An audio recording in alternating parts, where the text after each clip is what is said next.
आप देख रहे हैं सत्यम न्यूज वेब टीवी और भदोही जिले की खबरों को लेकर हाजिर हूं मैं नसीर कुरैशी। सुप्रभात, आदाब, नमस्कार। आज भदोही जिले की खबरों में क्या कुछ है, देखिए इस अहम खबर के साथ। लंबे इंतजार के बाद सूर्यामा रेलवे स्टेशन पर गुरुवार को जब कमायनी पहुंची और ठहराव हुआ तो यात्री संग सूर्यावा वासी झूम उठे। डाउन कमायनी एक्सप्रेस के ठहराव के लिए लंबे समय से सूर्यावा वासी मांग कर रहे थे। सूर्यावा वासी की लंबे समय से चल रहे मांग के बाद गुरुवार को डाउन कमायनी एक्सप्रेस का ठहराव स्टेशन पर हो गया। गुरुवार को जब ट्रेन सूर्यामा रेलवे स्टेशन पहुंची तो लोगों ने पुष्प वर्षा कर चालक को माला पहनाकर स्वागत किया। उसके बाद सांसद प्रतिनिधि विजय बिंद व अपर मंडल रेल प्रबंधक लालजी चौधरी ने झंडी दिखाकर कमायनी ट्रेन को सूर्यामा रेलवे स्टेशन से आगे के लिए रवाना किया। इस मौके पर अवधेश कुमार, उमर वैस, शेषधर गुप्ता, जयचंद यादव, सुनील कुमार मिश्रा आदि मौजूद रहे। गोपीगंज कोतवाली इलाके के जगन्नाथपुर पेट्रोल पंप के समीप एक तेज रफ्तार बोलेरो ने बाइक सवार को टक्कर मार दी। हादसे में जगन्नाथपुर निवासी मनोज जायसवाल की मौके पर ही मौत हो गई। हादसे के बाद इलाके में कोहराम मच गया था। 50 वर्षीय मनोज जायसवाल गांव के ही पेट्रोल टंकी से बाइक में पेट्रोल लेकर जैसे ही रोड पर पहुंचे तभी मिर्जापुर से गोपीगंज की तरफ जा रही एक तेज रफ्तार बोलेरो ने बाइक में टक्कर मार दी। टक्कर इतनी जबरदस्त थी कि बाइक सहित बोलेरो का अगला हिस्सा क्षतिग्रस्त हो गया था।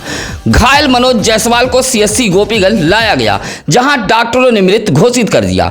उधर सूचना मिलते ही गोपीगंज इंस्पेक्टर संतोष सिंह मौके पर दलबल के साथ पहुंच गए थे। हादसे के बाद चालक बोलेरो छोड़कर मौके से फरार हो गया था। पुलिस ने बोलेरो को कब्जे में लेते हुए शव को पोस्टमार्टम हेतु भेज दिया था। ज्ञानपुर गोपीगंज रोड के सिंहपुर ब्रेकर के समीप सवारियों से भरा एक टेम्पो पलट गया। हादसे में चालक सहित कुल 4 लोगों को चोटें आई हैं। ज्ञानपुर के कलियापुर पीपर गांव निवासी अलगू टेम्पो लेकर गोपीगंज से ज्ञानपुर की तरफ जा रहा था। ऑटो में अलगू सहित कुल 4 लोग सवार थे। जैसे ही सिंहपुर ब्रेकर के समीप पहुंचा तभी टेम्पो के आगे एक बाइक आ गई, जिससे टेम्पो अचानक पलट गया। हादसे में टेम्पो में सवार सिंहपुर निवासी सोहन की पत्नी सुमित्रा, गोपीगंज के जखांव निवासी कमलेश व चालक अलगू सहित 4 लोग घायल हो गए थे। सभी को उपचार के लिए उसी टेम्पो से जिला अस्पताल ज्ञानपुर लाया गया था। सूचना मिलते ही घायलों के परिजन भी अस्पताल पहुंच गए थे। दुर्गागंज थाना इलाके के सेमरा के हरिकरणपुर गांव में रात करीब 10 बजे एक साथ 3 मड़हे में आग लग गई। तीनों मड़हे में पशु बंधे हुए थे। आग लगी कि इस घटना में जहां एक पशु झुलस गया, वहीं आग बुझाते समय एक व्यक्ति भी चपेट में आ गया है। हरिकरणपुर गांव में सुभाष चंद्र, संतोष गौतम व पारस गौतम नामक तीनों व्यक्ति का अलग अलग मड़हा था। रात करीब 10 बजे अबूझाल में मड़हे में आग लग गई। मड़हे के सामने रह रहे परिजनों ने तुरंत आग पर काबू पाने का प्रयास किया। तालाब के पानी से ग्रामीणों ने किसी तरह आग पर काबू पाया, लेकिन तब तक तीनों मड़हा जलकर खाक हो गया। तीनों मड़हे में पशु बंधे हुए थे। पारस नामक एक व्यक्ति का पशु जहां झुलस गया, वहीं आग बुझाते समय पारस के भाई रंजीत भी मामूली रूप से झुलस गए थे। आग लगने से गांव में हड़कंप मच गया था। पूछ थाना इलाके के राष्ट्रीय राजमार्ग कुरमैचा के समीप बाइक सवार का शव पाए जाने से इलाके में सनसनी फैल गई। काफी प्रयास के बाद बाइक सवार की पहचान हो गई है। पूछ थाना अध्यक्ष राजेश प्रताप सिंह ने बताया कि अज्ञात वाहन की टक्कर में बाइक सवार राजमिस्त्री की मौत हुई है। हड़िया बरौत निवासी मुकादम बिंद बाइक से कहीं जा रहे थे। अज्ञात वाहन ने टक्कर मार दी, जिससे मौके पर ही मौत हो गई थी। बाइक के नंबर से मृतक की पहचान की गई। फिलहाल पुलिस ने शव को कब्जे में लेकर पोस्टमार्टम के लिए भेज दिया था। उधर पुलिस की सूचना पर परिजन भी पहुंच गए थे। गुरुवार को भदोही शहर के कुकरौठी सेवापुर में धूमधाम से साईं बाबा की पालकी निकाली गई थी। पालकी में बड़ी संख्या में साईं भक्त मौजूद रहे। सेवापुर शेषमन कन्नौजिया के मकान के समीप साईं बाबा मंदिर से यह पालकी निकाली गई थी। गांव में पालकी की परिक्रमा कराई गई। पालकी शोभा यात्रा में डीजे गाजे बाजे के साथ साईं भक्त झूमते हुए चल रहे थे। बाबा की पालकी पुनः मंदिर पर पहुंच गई, जहां शाम को साईं बाबा मंदिर के पास प्रसाद का वितरण किया गया, जहां सैकड़ों लोगों ने प्रसाद ग्रहण किया। इस मौके पर नंदू, जवाहिर, बबलू, सुजीत, संतोष सहित काफी संख्या में साईं भक्त मौजूद रहे। जलदेव भारतीय समाज पार्टी के भदोही जिले के पदाधिकारी गुरुवार को पीला गमछा लगाकर अल्पसंख्यक कल्याण अधिकारी, मुख्य विकास अधिकारी सहित कई अधिकारियों से मुलाकात की है। भदोही जिलाध्यक्ष संतोष राजभर ने अल्पसंख्यक कल्याण अधिकारी से शिकायत करते हुए कहा कि भदोही जिले में कुछ मदरसे मनमानी तरीके से नियम को दरकिनार कर चलाए जा रहे हैं। जांच कर अगर इन पर कार्रवाई नहीं की गई तो इस बात की शिकायत मंत्री जी से की जाएगी। साथ ही कहा कि पीला गमछा लगाकर कार्यालय में पहुंचने वाले कार्यकर्ता व राजभर समाज को अगर सम्मान नहीं मिला तो यह बर्दाश्त नहीं किया जाएगा। इस मौके पर प्रदेश महासचिव राकेश वर्मा आदि मौजूद रहे। भदोही जौनपुर बाईपास मार्ग के जमनीपुर में खोदकर छोड़ा गया नाला राहगीरों सहित आसपास के लोगों के लिए मुसीबत बन गया है। खोदकर छोड़े गए नाले में आए दिन राहगीर पशु गिर रहे हैं, बावजूद विभागीय अधिकारी आंख मूंदे बैठे हैं। इलाके के अरुण कुमार सिंह, सूरजबिंद, शैलेंद्र, जीएस चौहान, हसीबुल आदि ने बताया कि लगभग एक माह से नाला निर्माण के लिए ठेकेदार ने गड्ढा खोदकर छोड़ दिया है। नाले में गंदा पानी भर गया है। गंदे पानी से मच्छरों की पैदावार भी बढ़ गई है। साथ ही सड़क किनारे इस भारी भरकम गड्ढे में आए दिन राहगीर गिर रहे हैं। कभी भी बड़ा हादसा हो सकता है। इलाके के लोगों ने खोदे गए गड्ढे को पटवाए जाने की मांग की है। चोरी का आरोप लगाकर चालक को कमरे में बंद कर पिटाई किए जाने का मामला सामने आया है। गुरुवार को भदोही शहर के चवर नेवादा कुकरौठी निवासी कुंदन सिंह ने भदोही कोतवाली पहुंचकर एक शिकायती पत्र सौंपा है। कहा कि नई बाजार के ईंट भट्ठा पर ट्रैक्टर चलाता है। भट्ठा संचालक के परिवार के एक व्यक्ति ने इन्वर्टर चोरी का आरोप लगाकर कमरे में बंद कर उसकी पिटाई की है। भदोही कोतवाली पुलिस से शिकायत करते हुए कुंदन सिंह ने कार्रवाई की गुहार लगाई है। गोपीगंज इलाके के कसीदहा गांव में हनुमान मंदिर के समीप तेज रफ्तार ट्रेलर ने गन्ना पेराई मशीन में टक्कर मार दी। हादसे में कसीदहा गांव निवासी पेराई मशीन चलाने वाले नंदलाल गौतम जहां घायल हो गए, वहीं मशीन भी क्षतिग्रस्त हुई है। ग्रामीणों ने दौड़ाकर चालक सहित ट्रेलर को कब्जे में ले लिया था। हादसे का मामला कसीदहा चौकी पर पहुंचा था। इलाज के लिए नंदलाल गौतम को एक निजी अस्पताल में भर्ती कराया गया था। ब्याज पर पैसा देकर जबरन वसूली करने वालों पर चौरी पुलिस ने मुकदमा दर्ज किया है और एक आरोपी को पुलिस ने गिरफ्तार कर लिया है। आपको बता दें कि बुधवार को चौरी इलाके के अमवा कला निवासी पिंटू भाट नामक पल्लेदार को सुरेरी के कुछ लोग उठाकर लेकर चले गए थे। पिंटू भाट नामक व्यक्ति ने सुरेरी निवासी राजेंद्र प्रसाद पांडे उर्फ मौलवी से ब्याज पर पैसा लिया था। पैसा वसूलने के लिए राजेंद्र प्रसाद पांडे उर्फ मौलवी ने अपने साथी नीरज उपाध्याय और रमेश उपाध्याय के साथ मिलकर पिंटू भाट को उठाकर सुरेरी लेकर चले गए थे। पुलिस ने पिंटू भाट को मुक्त कराया था। अब इस मामले में चौरी पुलिस ने तीनों लोगों के खिलाफ 386 सहित अलग अलग धाराओं में मुकदमा दर्ज करते हुए राजेंद्र प्रसाद पांडे उर्फ मौलवी को गिरफ्तार कर जेल भेज दिया है।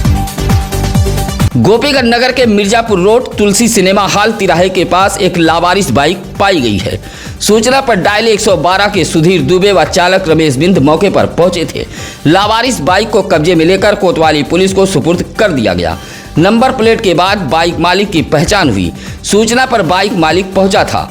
ऊंच के सुधमे गांव निवासी दीनदयाल पिछले दिनों अपने मौसी के घर प्रयागराज के सरायचंडी गया हुआ था, जहां से बाइक चोरी हो गई थी। चोरी की बाइक गोपीगंज नगर में लावारिस हालत में पाई गई है। पुलिस आगे की कार्रवाई में जुटी हुई है। दुर्गागंज इलाके के गड़ौरा निवासी छोटे लाल की पत्नी गेना देवी ने एसपी को एक शिकायती पत्र देते हुए कहा कि गांव के कुछ लोग सैकड़ों साल पुराने रास्ते पर अतिक्रमण करते हुए आवागमन रोक रहे हैं। विरोध करने पर गाली गलौज दे रहे हैं, जबकि इस रास्ते से गांव के लोगों का आना जाना होता है, लेकिन दबंगई के बल पर कुछ लोग रास्ते को रोक रहे हैं। शिकायती पत्र देते हुए गेना देवी ने कार्रवाई की मांग की है। कारपेट कंपनी में काम करने के लिए निकला युवक लापता हो गया। परिजनों ने भदोही कोतवाली में गुमशुदगी दर्ज कराई है। भदोही शहर के हरिरामपुर निवासी श्रीचंद राजभर ने भदोही कोतवाली में गुमशुदगी दर्ज कराते हुए बताया कि उनका 19 वर्षीय पुत्र मंजीत उर्फ छोटू राजभर भदोही शहर के स्टेशन रोड एक कालीन कंपनी में काम करता था। रोजाना की तरह वह 12 मार्च को साइकिल से कारपेट कंपनी के लिए निकला था, लेकिन वह अभी तक घर नहीं पहुंचा। उधर श्रीचंद की तहरीर पर भदोही कोतवाली पुलिस ने गुमशुदगी दर्ज कर आगे की कार्रवाई में जुटी हुई है। टाट व झोपड़ी के मकान में जिंदगी गुजर रही है। ठंडी गर्मी बरसात जैसे मौसम में जिंदगी हलकान हो जाती है। ऐसे ही कुछ गुहार लेकर औराई के सुकुलपुर चकबीरा से आधा दर्जन से अधिक महिलाएं डीएम दरबार पहुंची थी। शिकायती पत्र देते हुए छाया देवी, अनीता, काजल, रीता देवी, गुंजा, मालती ने कहा कि उनके पास रहने के लिए घर नहीं है और न ही इतनी हैसियत है कि जमीन खरीदकर मकान बनवा सके। डीएम को शिकायती पत्र देते हुए महिलाओं ने आवास आवंटन की मांग की है। घर में घुसकर चोरी करने के दोषी को माननीय मुख्य न्यायिक मजिस्ट्रेट साबिया खातून की अदालत ने आरोपी को जेल में बिताई गई अवधि व 5,000 रुपये अर्थदंड से दंडित किया है। भदोही पुलिस मॉनिटरिंग सेल व पीओ हेमेंद्र की पैरवी के बाद माननीय मुख्य न्यायिक मजिस्ट्रेट ने आरोपी को दोषी पाते हुए यह सजा सुनाई है। सुरियामा के बनकट निवासी राजू बनवासी के खिलाफ भदोही पुलिस ने 2021 में एक व्यक्ति की शिकायत पर घर में घुसकर चोरी करने के संबंध में मुकदमा दर्ज किया था। माननीय न्यायालय ने आरोपी को जेल में बिताए गए अवधि की सजा के साथ अर्थदंड से दंडित किया है। गोपीगंज कोतवाली इलाके के छतमी गांव में 16 वर्षीय एक भटकी हुई किशोरी पाई गई है। छतमी के रहवासियों की सूचना पर डायल 112 सहित गोपीगंज कोतवाली पुलिस मौके पर पहुंची थी। गुरुवार की शाम एक 16 वर्षीय किशोरी छतमी गांव में टहलती हुई पाई गई है। गांव की महिलाओं ने किशोरी को अंबेडकर मूर्ति के समीप बैठाते हुए इसकी जानकारी पुलिस को दी थी। मौके पर पहुंची पुलिस ने किशोरी को अपने कब्जे में ले लिया था और परिजनों की तलाश में जुट गई थी। ज्ञानपुर के जीआईसी मैदान में चल रहे खादी उद्योग प्रदर्शनी उत्सव का गुरुवार को समापन हो गया। खादी ग्राम उद्योग परिवार सहित प्रदर्शनी में स्टॉल लगाने वाले दुकानदारों को भी प्रशस्ति पत्र देकर सीडीओ ने सम्मानित किया है। 10 दिवसीय खादी प्रदर्शनी उत्सव में 1 करोड़ 25 लाख रुपए का कारोबार करने के बाद गुरुवार को प्रदर्शनी का समापन हो गया। इस दौरान सांस्कृतिक कार्यक्रम के भी आयोजन किए गए थे। इस मौके पर जिला ग्राम उद्योग अधिकारी अमितेश कुमार सिंह सहित राकेश मोहन गुप्ता, सहायक विकास अधिकारी राजेश सिंह, गिरिजा प्रसाद, पवन कुमार आदि मौजूद रहे। डिस्ट्रिक्ट बार एसोसिएशन ने एक बार फिर डीएम कार्यालय पहुंचकर पत्र सौंपते हुए अपनी मांग दोहराई है। लंबे समय से डिस्ट्रिक्ट बार एसोसिएशन के पदाधिकारी किशोर न्यायालय की मांग के साथ साथ अधिवक्ता परिसर में हाई मास्क, लाइट, शौचालय, सीसीटीवी कैमरा, आरओ प्लांट लगवाए जाने की मांग करते चले आ रहे हैं। गुरुवार को एक बार फिर डिस्ट्रिक्ट बार एसोसिएशन के अध्यक्ष एडवोकेट सूर्यदत्त पांडे, महासचिव सुरजीत सिंह, वरिष्ठ उपाध्यक्ष आलोक द्विवेदी सहित तमाम अधिवक्तागण डीएम कार्यालय पहुंचकर एडीएम न्यायिक को पत्र सौंपा है। शौच से लौट रही महिला का हाथ पकड़कर खींचने व बदसलूकी करने वाले 2 लोगों पर गोपीगंज पुलिस ने मुकदमा दर्ज किया है। गाधी गांव की रहने वाली एक विवाहिता का आरोप है कि वह शौच के लिए सीवान की तरफ गई थी। लौटते समय शराब पीकर कुछ लोग बैठे थे, देखकर गंदी गंदी गाली देने लगे और हाथ पकड़कर एक हाथे में खींचकर ले जाने लगे। शोर मचाया तो सभी भाग खड़े हुए। महिला की तहरीर पर गोपीगंज पुलिस ने गांधी गांव निवासी डॉक्टर उर्फ श्याम जी व राकेश कुमार बिंद के खिलाफ अलग अलग धाराओं में मुकदमा दर्ज कर लिया है।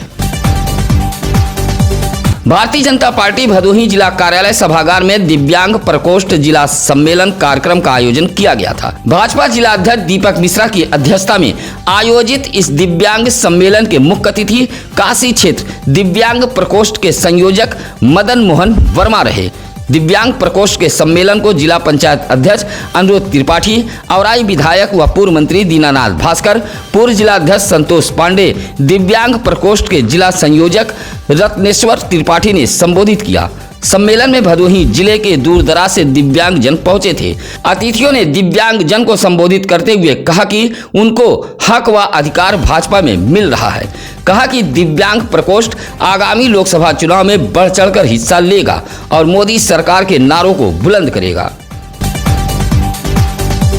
नाबालिग लड़की से छेड़छाड़ करने वाले आरोपी को जिला एवं सत्र न्यायालय के स्पेशल पॉक्सो कोर्ट की न्यायमूर्ति माननीय मधु डोगरा की अदालत ने 5 साल की सजा के साथ 8,000 रुपए से अर्थदंड से दंडित किया है। गोपीगंज के भगवानपुर चौथा निवासी रंजीत बिंद के खिलाफ गोपीगंज कोतवाली पुलिस ने वर्ष 2023 में एक नाबालिग लड़की के साथ छेड़खानी के आरोप में मुकदमा दर्ज किया था। गोपीगंज पुलिस की विवेचना व विशेष लोक अभियोजक डॉक्टर अश्विनी कुमार मिश्र की जोरदार पैरवी के बाद माननीय मधु डोगरा की अदालत ने आरोपी रंजीत बिंद को 5 वर्ष की कारावास के साथ अर्थदंड से माननीय न्यायालय ने दंडित किया है। सत्यम न्यूज पर मिलेगी भदोही जिले की हर इलाके की खबर।